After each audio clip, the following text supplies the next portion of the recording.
Monggo, Bro. Para pemirsa, mudah-mudahan Anda semua sehat walafiat di bulan Ramadan yang penuh rahmat dan ampunan. Dan saudara, para pemirsa, bersama dengan channel Anda sekarang, yaitu channel untuk berbagi pengetahuan dan belajar sepanjang hayat. Juga untuk melakukan amar ma'ruf media sosial. Kali ini kita bersama Ustadz kita, ilmuwan kita, dan dokter kita, yaitu Bapak Dr. Zainal Mutakin Sufro, ahli ilmu faal manusia. Beliau adalah dosen di Fakultas Kedokteran, Kesehatan Masyarakat, dan Keperawatan Universitas Gadjah Mada. Kali ini kita berada di episode 113. Jangan lupa klik subscribe, share video ini supaya mempunyai nilai ibadah. Dan kalau video ini sampai ke Anda, ini adalah berkat editor channel kita Mas Heri Teguh Wiono MPD, guru SMP Negeri 2 Karanganyar Kabupaten Ngawi. Apa tema kita? Tema kita adalah akan berbincang-bincang mengenai autoimun. Itu adalah satu fenomena yang unik dan kita akan mendengarkan tausiah dari Dr. Zainal. Assalamualaikum warahmatullahi wabarakatuh, Dr. Zainal. Waalaikumsalam warahmatullahi wabarakatuh. Oke, Dok, kita bincang-bincang mengenai autoimun dan saya sangat terkesan dengan nama autoimun yang sebetulnya saya tidak mengerti istilah itu secara pasti dulunya ketika ke rumah sakit. Saya itu ditanya itu juga, Dok. Apakah Nggih. ada obat? Apakah sedang menderita autoimun? Nopo autoimun? Nopo Nggih. autoimun itu? Lalu dijelaskan. Terus saya jawab tegas, tidak. Saya bilang, gimana, Dok? Yang Nggih. penjelasan yang lebih jelas, Dok, untuk kawan-kawan kita yang belum paham, Dok. Nggih, jadi menarik, Prof, kalau kita mempelajari mesin tubuh manusia ya. Itu sebetulnya kan kecenderungan untuk mempertahankan kondisi yang berulang kali kita sampaikan, yaitu steady state ya. Oke. Jadi kondisi yang homeostasis, kondisi yang tetap sama, tetapi yang banyak dilupakan, Prof. Kita lebih banyak fokus pada sistem sirkulasi, misalnya jantung dan pembuluh darah, sistem pernapasan, kemudian juga sistem pencernaan, juga sistem pembuangan, ya, genitourinarius dan sebagainya. Tetapi sistem yang satu ini sering diabaikan, loh, Bro. Itu Oh, namanya sistem imun, Bro. bisa. Ya. Ya, sistem imun itu sebetulnya sistem kekebalan yang mempunyai fungsi mempertahankan tubuh jangan sampai mendapat serangan dari luar, ya. Hmm. Baik virus, kuman, bahkan sel-sel kanker loh, Bro. Oke. Ya, Bakteri, iya, termasuk. jadi sebetulnya tubuh kita ini diberi kemampuan untuk mengatasi invasi tadi, Bro. Ya. Iya. Bahkan ada yang ditugaskan untuk bersirkulasi selama 24 jam untuk memantau ada enggak ini benda asing yang mencoba menerobos masuk ke dalam tubuh. Ya. Nah, kapan kita mengatakan itu menjadi autoimun? Itu karena Musewu, penyakit autoimun berarti kegagalan di dalam mengenali, membedakan mana yang bagian tubuh maupun mana yang bagian di luar tubuh, Bro. Oh, Itu. seperti anu, Dok. Seperti anjing tetangga saya itu, Dok. J. Waktu dijegoki juga nggak bisa beda Nah, orang baik dan orang jelek. nah itulah, Bro. Jadi yang mestinya bagian tubuh sendiri malah diserang. Ya, itu banyak kasus, Prof. Misalnya radang persendian, ya, Oh, juga radang ginjal, ya, bahkan radang saluran pernapasan dan sebagainya. Dan yang kadang-kadang susah, Prof. Ketika dokter tidak menemukan jawaban tentang ini penyakit apa tuh yo, itu kemudian dimasukkan ke dalam kelompok autoimun autoimun. tadi, Prof. Oh, Ya.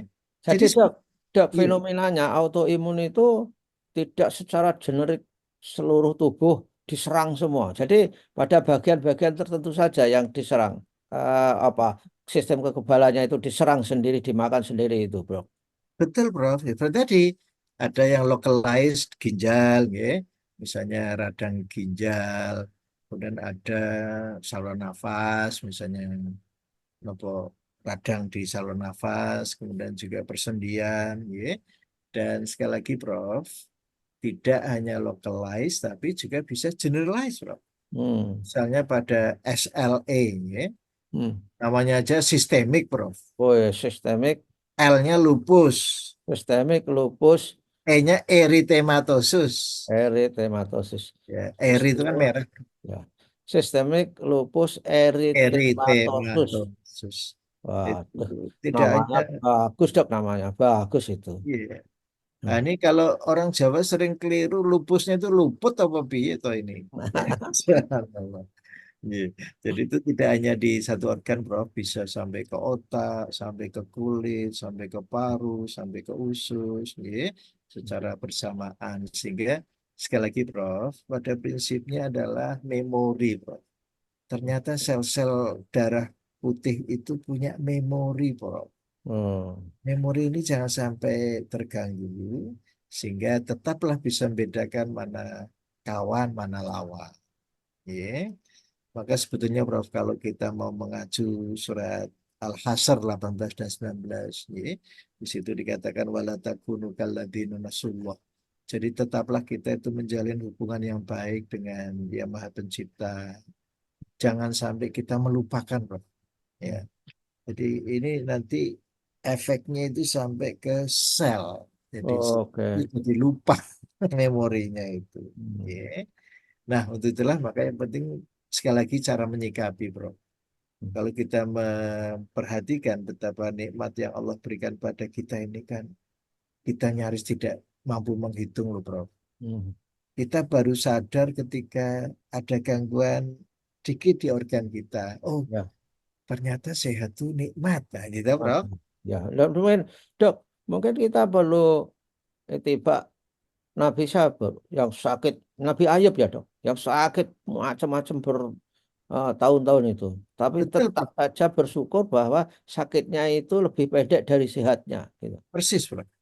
Nabi Persis. Ayub nih. Nabi Ayub nih, ya. Nih. Itu sampai istrinya menceraikan loh, Bro. Oh. Astagfirullah. Tapi ketika sembuh ya eh, Balik. rujuk lagi, Prof. Nggih. Alhamdulillah. Jadi kesabaran ini sebetulnya soko gurunya kesehatan loh, Prof. Ya, jadi penderita lupus autoimun itu penting untuk sabar dok, supaya uh, bisa membuat pengaruh pada sistem daya ingat sel-sel itu, dok. Nggih. Jadi yang penting, Prof, ini kan yang wajib menjadi masalah inflamasi, nggih. Inflame, peradangan. Nah, ini orang yang sabar itu, Prof, itu mengaktifkan apa yang kita namakan sistem kolinergik, Prof. Kolinergik. Kolinergik itu lawan dari adrenergik, ya. Oh, Jadi, adrenergik. Dari adrenergik kan adrenalin. hubungannya adrenalin, ya, Prof, ya. Nah, Nah, ini lawannya adalah kolinergik yang meredam, eh, bukan kemarahan, Prof. ya, Kemerahan tadi. kemerahan. Yeah. Yang Inflame lembab, kan lembab-lembab. memerah, ya, peradangan itu tadi. Jadi bagaimana ke depan kita senantiasa memperbesar peran dari anti inflamasinya tadi, Bro. Hmm. Ya, di samping tentu saja ya, tentu dikasih obat oleh dokter, tapi ditandem dengan kesabaran itu supaya lebih efektif. Mestinya begitu, dok. Betul, Prof. Ditambah dengan satu keyakinan, ya. Itu dalam surat Asy-Syu'ara 80, Prof. Wa idza maritu fahuwa yashfin. Dan apabila aku sakit, Allah yang menyembuhkan loh, Prof. Hmm. Jadi kalau obat itu sifatnya hanya efeknya loh, Prof. Ya, ya, ya. Jadi sekali lagi lebih utama kita ini memohon pada Yang Maha Penyembuh, ya, karena tidak ada penyakit yang tidak bisa disembuhkan loh, Bro. Ya, ya, Kecuali penyakit tua, Bro. Iya. Minta maaf ya. Jadi sekali lagi jangan proses penyembuhan itu menjadi terhambat karena ketidak istilahnya apa ya, ketidakyakinan kita Ah, ah. terhadap yang maha penyembuh tadi, Bro. Wah iya dok, keyakinan luar biasa. Kemarin saya ketemu Ustadz yang mengisi di fakultas dok. Beliau itu ada tumor di otak.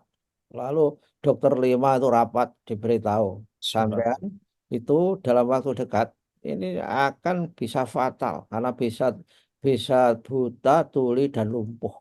Setelah itu dia bangkit dok. Masya Allah. Bangkit.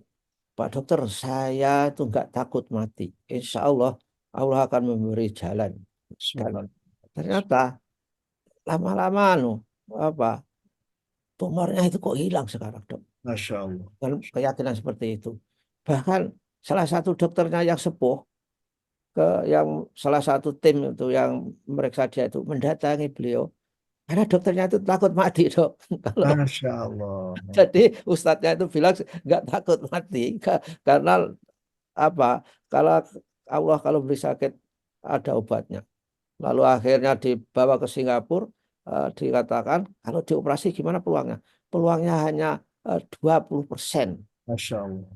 Akhirnya dia nggak mau dan berdoa sekarang sehat lagi dok. Ini kan Subhanallah. harapan yang besar buat penderita-penderita autoimun itu untuk Saya tetap berdekat diri dan keyakinannya itu membaja untuk bisa sembuh. Insya Allah. Ya, luar biasa itu. Biasanya dokter memberi obat apa dokter? Anti inflamasi gitu ya. G. Yang minta maaf memang kadang-kadang secara pengetahuan farmakologis, Bro, memang nampaknya kontradiktif nih. Nih. Jadi kita mengamankan inflamasi tetapi menekan Oh, imun, ya. oh iya ya. Jadi sekali lagi, ya itulah seni nih. Dokter itu kan tidak eksak nih, Iya, arts, art. seni. Ya. Oh, Jadi justru apa yang selama ini difahami Prof itu menjadi sosok guru, ya. Jadi nih. bagaimana kita membangkitkan peran Vagus Smart gitu. Jadi dia bisa berperan dalam health, growth, dan juga restoration. Ya. Sehingga sekali lagi Prof, tampilkanlah dalam kehidupan sehari-hari itu harapan Hmm. betapa yang maha penyembuh itu akan menyelesaikan masalah yang dihadapi tadi. Oke, jadi kita berusaha meningkatkan kuliner logik. Ya dok, Cholinergic. Ya. kulinercik. Nanti Kulinercik. kalian tuh kuliner, bro. Nah, oke. Kalau Oke. nanti malam mau kulineran kita. Subhanallah. Ah, Itu lawan dari adrenergic. Ya. adrenergik, guys. Itu ya kira penting itu untuk kita semua supaya kita ini kesehatan kita itu bisa dijaga tidak mengandalkan obat saja tapi holistik semuanya berperan. Baiklah dok, saya kira tausiahnya ini sangat bermanfaat buat kawan-kawan kita, buat pendengar, dan kita doakan yang menderita autoimun segera mendapatkan pertolongan dari Allah Subhanahu wa taala. Ya dok, matur nuwun. Sampai ketemu minggu depan.